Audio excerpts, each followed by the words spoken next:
Azt mondd meg nékem, hol lesz majd lakóhelyünk. Maradunk itt, vagy egyszer majd tovább megyünk. Itt van a város, vagyunk lakói, maradunk itten, neve is van. Budapest. Reggelre kelve, ahogyan ez itt szokás, közértbe megy le, Teért János és Tamás. Házakon rések, azon kilépnek, házak közt járat, azokon járnak. Indulnak el. Azt mondd meg nékem, hol lesz majd lakóhelyünk. Maradunk itt, vagy egyszer majd tovább megyünk. Itt van a város, vagyunk lakói, maradunk itten, neve is van. Budapest.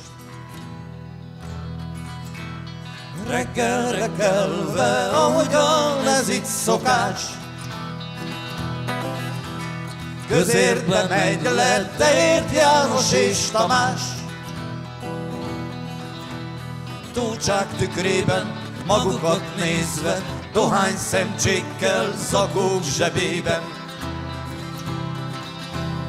indulnak el.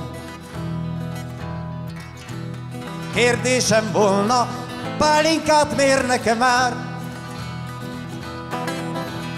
Felismert tanár úr, vagy tán elfelejtett már? Éva tegnap volt az abortusz bizottság előtt. Téli kabátomra hasztalan keresek vevőt. Házmesterünknek adjunk szép mosolyokat. Mész homlokomra, egy boríték nem ráragadt. Más vagyok, nem az, akit épp maga most keres. Fáskerti elvtárs, legyen már olyan szíves. A fekete lyuk egy nem létező égi test. 3 év múlva nem vagyok hadköteles. Felismert tanár úr, vagy tán elfelejtett már?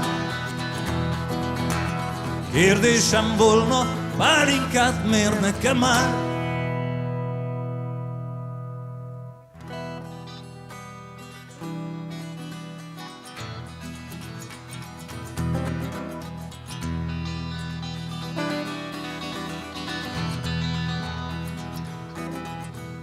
Azt mondd meg nékem, ez lesz-e lakóhelyünk? Maradunk itt, vagy egyszer majd tovább megyünk? Itt van a város, vagyunk lakói, maradunk itten, maradunk, itt maradunk.